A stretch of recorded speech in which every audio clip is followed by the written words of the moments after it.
One more time. We back again, family. We got a good show tonight. We got Miss Iman. She's only joining us on Monday. So we're doing the next generation conversations on Mondays. So tonight I'm gonna do my really going back to the relationship show. We're getting ready for the mental health piece. Of course, we did get on with the sheriff's department. So we just waiting on the particular so we can go in and get the clearance. We're trying to go in and get everything set up.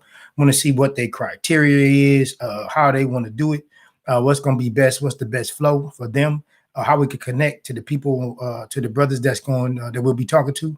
So we got our team together on this side. So we're just trying to see how they want to proceed and what will be best. So that's how we're going to start that off. So that's what's coming up. But tonight, we want to go in and we want to talk about if you on YouTube, let me know you there. But tonight, what we want to do is we want to start off. We've been taking calls. And we take calls. We have people who call me. We try to solve relationship problems. We give them different tools and resources and skills so that they can handle those things. But the Clipper Dome Chronicles comes from the hair salon and the barbershop. I've been in the business for 30 years. I got a plethora of information. I get the opportunity to sit down with men, women, and young ladies and young men from the age of 95 down to the age of, say, 12. So I get so much information from different social, economic, religious, and backgrounds. So all of this information that I get, I take it, and we took this data, the research, we researched it and started turning it into statistics. So these videos that we do is coming from a plethora of information from people with diverse social, economic, religious backgrounds. So the diversity is rather wide, but it comes from specifically from African American, the African American community. So now, what we want to try to do now is we want to try to unpack all of the knowledge that have been given to us for over the last 10 years in which we've been doing the research. Okay. So being able to take the calls, we do forums in different cities, we get opportunity to speak at different universities. These things help us gather the research, help us give some more substance and put some more validity to what we do. So I have to start pushing and promoting this information that we do have because we do get it from 95-year-olds down to, say, 12-year-olds. So we get to meet the mother, the grandfather and the grandmother, the father and the mother, the uncle and the aunt, the sister and the brother, the cousin and the auntie. So we get to know people from a different perspective. So we've taken this information and this experience.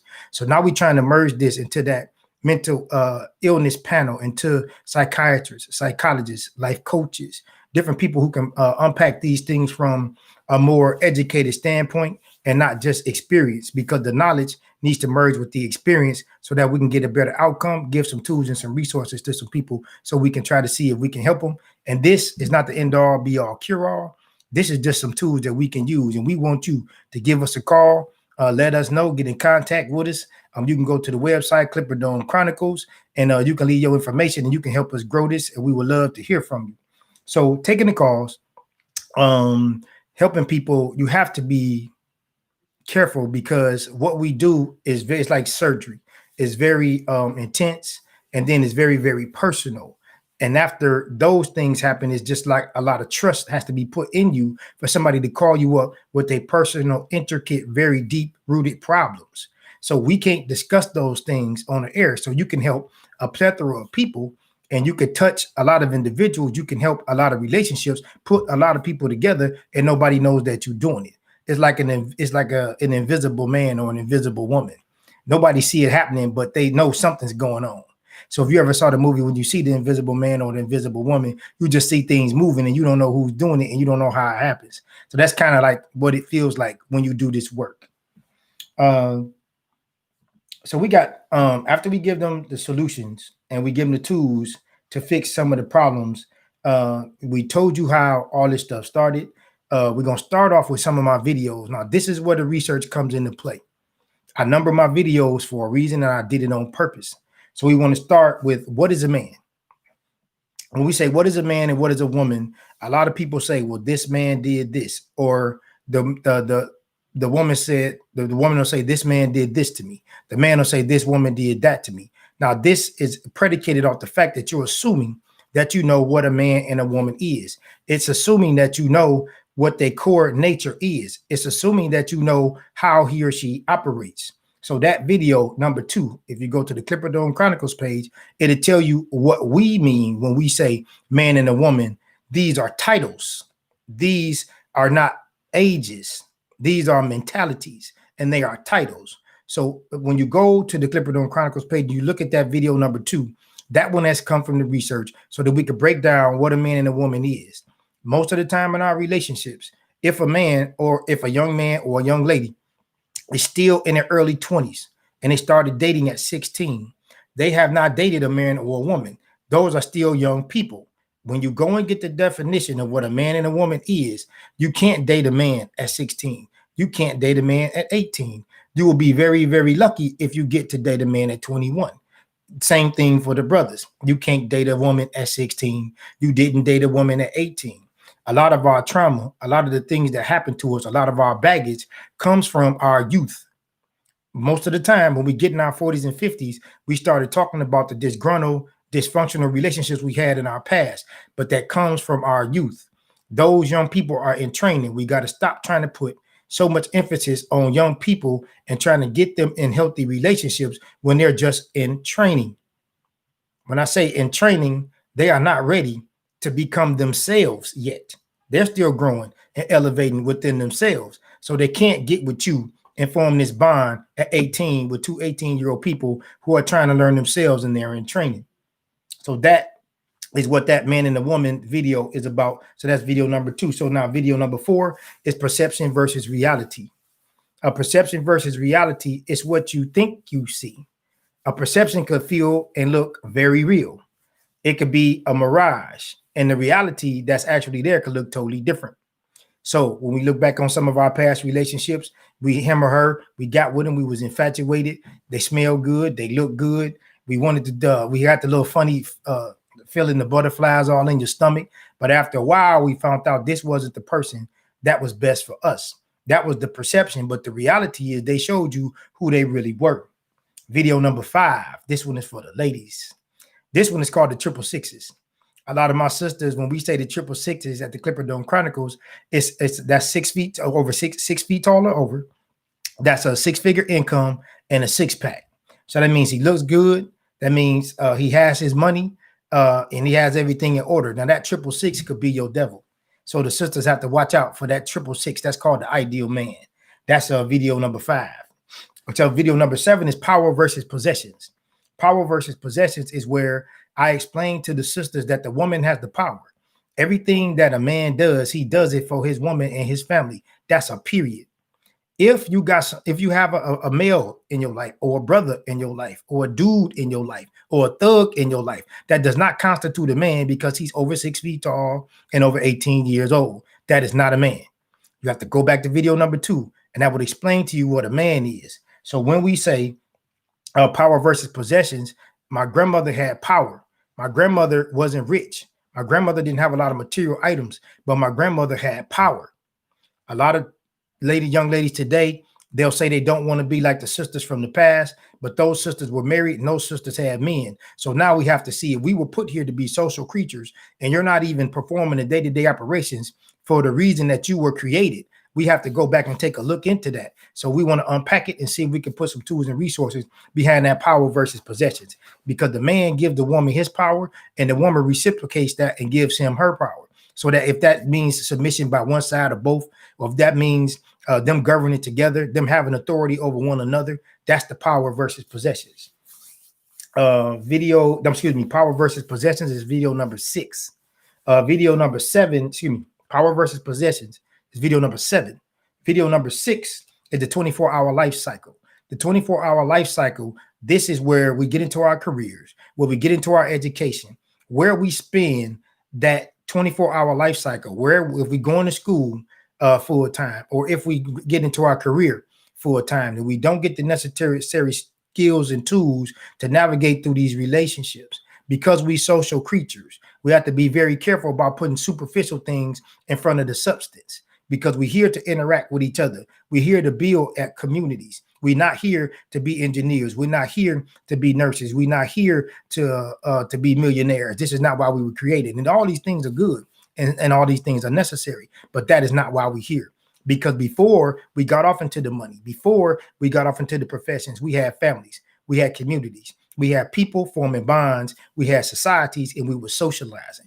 And we're getting away from the very thing that connects us as people, as human beings. Um, the video number 8, that one is talking about the independent woman. She can repel a man. She does not intimidate a man. Again, when I say man, you have to go back to video number 2 on the Clipper Dome Chronicles page. A man is a title. A man is a mentality. It is not an age. It is not a look. So when I say that an independent woman can repel a man, the definition of independent means to stand alone. When you stand alone, that means without assistance, with no help at all. A man is going to have some sort of authority in your life because he is a protector and he is a provider. So when you understand what a man is, you will understand that as a woman or a female, you can't be independent of that ideology. That is his core basic nature. Video number 9, that's the point versus the facts. And again, we deal with these things in all of our relationships. You can have a man with a preponderance of facts on his side, a woman with a preponderance of facts on her side. All of these things are dead right. They're both spot on with the information that they have, but they can have two separate points, even though they all are having facts. Like, say, for instance, example, if we go to court, when you go to court, you can have a preponderance of facts, but the judge and the prosecutor are going to tell you what the point is. So you have to fight that case based off of the prosecutor's evidence that they charging the defendant with, and also what the judge will allow. So the facts can be negated because the point can change. The same thing in our relationships. Be careful when you have facts. Facts are beautiful. Facts are good, and facts are fine. But you want to make sure that you and your spouse or you and the person having the conversation have the same point. Video number 10. You must become uncomfortable to become comfortable. In our relationships, a lot of times we're looking for that comfort zone. We're looking for that peaceful place. We're looking for that utopia. We want that euphoria. We want that serotonin to be secreted from our brain so we can get the warm and fuzzies all in our stomach. But at the end of the day, we all know as mature adults that you must become uncomfortable most times to become comfortable. If you go to the gym, it's going to hurt for the first 3 weeks to the first 3 months, depending on your workout regimen. You have to become uncomfortable. It's going to take your time. It's going to take a toll on your body. You may have to stretch. You may have to get in a sauna. You may have to get a massage. But when you become uncomfortable for those 3 weeks to 3 months, then your body begins to accept the routine, and then you become comfortable. Then your skin start looking better. Then you start dropping weight. Then your muscles are getting toner. Then you start getting more energy. Then you feel better. So sometimes we have to become uncomfortable to become comfortable. So in our relationships, we should not look for comfort all the time, because elevation is going to come with turbulence, just like when we're in an airplane. So sometimes you have to become uncomfortable to become comfortable. Video number 11. Now, this one affects a lot of us in and around so many different relationships. This one is called when you live in above correction. When you are too intelligent, when you are too smart, when you are too egotistical, when you are too independent, when you are too bullheaded to listen to somebody else trying to correct you because you feel like you're an adult, because you feel like you have this position, because you feel like you take care of yourself and you grown and you independent, that you above correction. Nobody can tell you what to do. Nobody can help you on a path when they see you with a problem. Nobody is there to help you. You have these friends around you. If you have your family around you and nobody can help you with the situation because you won't listen, that's when we say you living above correction. That's ignorance, that's egotistical, and it's prideful. And you need to be very careful when you live in above correction, especially in our one-on-one relationships, in our marriages, with our significant others. Video number 12. We live in a feel-good right now society. Now, when I say we live in a feel-good right now society, we have to be careful because we do chase that utopia. We do want that amusement park lifestyle. We do want the vacation jet set lifestyle. We want to feel as if everything is okay. We want to have we want to get the education. We want to have a good job. We want to have a beautiful family. We want the 2.5 kids with the dog and the white picket fence. All of those things are good. Um, but we have to be careful because those things make you feel good. Okay. In this society. So we chase that, but usually it doesn't work like that. A lot of times you may not have children, or sometimes if you have children, maybe sometimes you can have a broken home where there's no mother and no father, or there's a mother and no father, or a father and no mother, whatever the case may be. Very rarely do we get to live that life where we live in that feel good right now society, and it always feels good for everything that we do. You can go to school, get your PhD, and you could be working a job that has nothing to do with your field and be getting half of the pay that you know you deserve as far as that market is concerned. But that's because we living in a society where it's to feel good right now. Sometimes it takes years. Sometimes it's going to take some more time. Sometimes it'll take a little more effort to promote or market yourself after you get your degree, after you get that master's, after you get that bachelor's, or after you get that PhD. So living in the feel good right now society, that's another one of those relationship pieces we have to be careful with. Video number 14, we're going to have, it's called A Good Idea with an Irrational Outcome. So when we have a good idea with an irrational outcome, that could be an example of something like insurance. The insurance company would tell you that we're going to insure your car for $50,000. But as soon as your car get hit, it gets depreciated. Okay. And then you have to pay a deductible. And then there are so many other laws and rules and regulations that you can break, and then they can end up not covering you at all. So it's a good idea to have insurance. It's a good idea to pay your premium, but it becomes irrational at the end of the day when they depreciate your car $15,000 and $20,000, but you were paying for a $50,000 premium. We could look at something like education. When we're talking about a good idea with an irrational outcome, you send your child to school, they could come out of high school and be a functional illiterate. Then you can send your child to college. You could spend anywhere from $10,000 to $200,000, and your child graduates and can't get a job in the field in which they went to school with. That's what we call a good idea with an irrational outcome. These things happen in our relationships all the time. It's a good idea to want to go to the club when you're younger. It's a good idea to meet that man or that woman or that young lady or that young man. So then y'all get together, you click up, you got the chemistry flowing, y'all got everything going. And then 2 weeks to 90 days come, and then it gets very irrational. That good idea of meeting at the club, you'll find out, could become very irrational. We could get married. Man and a woman, they walk down the aisle, they got the family there, they got all the support, all their loved ones around, and then they could be divorced in a year, 2, 3, or 4. So that very good idea about coming together could become very irrational at the end of the day. Video number 18 is called Surface and Core Conversations. A lot of times in our relationships, we having surface conversations when somebody's at the core. So when we say surface and core conversations, we're talking about the world like a sphere. That's the surface. The surface around the world changes. If you go to Australia, if you go to Japan, if you go to Africa, if you go to Iceland, if you go to Greenland, the surface will change, but the core of the earth never changes. So when we say that, we're talking about specifically men and women. A woman on the surface can change. That depends on her social, economic, religious background. It had to do with a lot of different factors. But the core of a woman, no matter where you go in the world and the earth, she's going to be a nurturer, a caregiver, and she's going to be an emotional vessel. So that's just a universal thought. That's just the same thing with a man. Most men are protectors and providers. Most men are logical, and the woman is emotional. No matter where you go on the globe, that could change. Again, depending on the landmass, on the surface. But at the core, it doesn't change. This is who they are. We had a commercial that we did to promote the channel. The ladies, they always calling and saying, DJ, what a man at? There are no more good men out here. There are no more eligible bachelors. If you go to the YouTube Clipperdome Chronicles page, when you go to that page, I assembled a group of brothers. They got suited and booted. They clean ladies. They was looking good. So I was trying to promote my radio show. I was trying to promote the brothers. I had some events that I wanted to put on, but we found out something that was very disturbing. We put the brothers together. I had a radio show. I was doing events. I was putting on promotions. I was holding forums, and the ladies weren't showing up.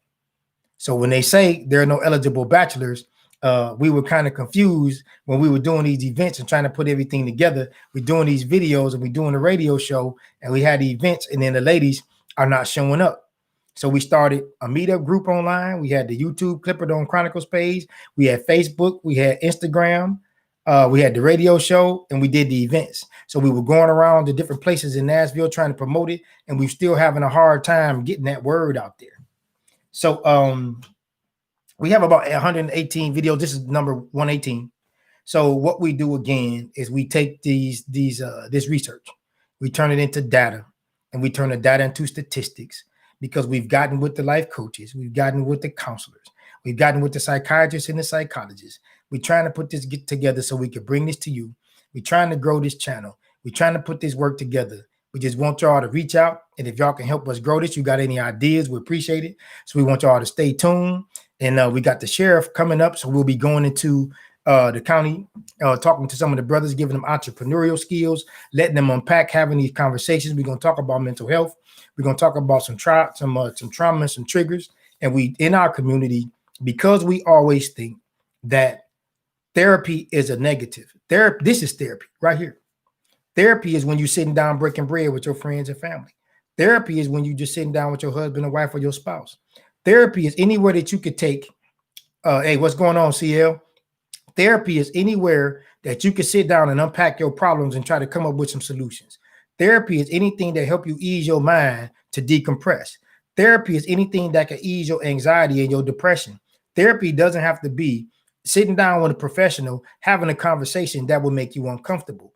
I've had therapy most of my life because I was able to sit in the barbershop. I was able to be in the hair salon. I was able to have these conversations. So now for me, I just want somebody else to experience that. It's not always about going to a professional.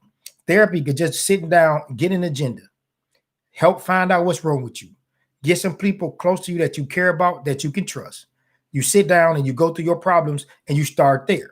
Now, I would prefer if you would try to find your professional, but first I need you to understand that we all have traumas, we all have triggers, we all have filters, and we all have dysfunctions. So with that being said, we don't want to, we don't want to always think of therapy as a negative, or therapy as sitting down with a professional, because it can start out to be something very different. And once you find out what your problem is, then you might want to dig a little bit deeper and try to come up with some solutions. So we're going to end that one tonight right there. I'm glad that y'all tuned in. And if you've never seen it before, I appreciate you coming to the channel. We want you to take this. We want you to test this. We want you to try this. Take it to the barbershop or take it to the hair salon. Take it to the job or take it to the church. Remember, you don't have to like it, believe it, or understand it. Sometimes you just have to respect it. This is the Clipperdome Chronicles. Thank you.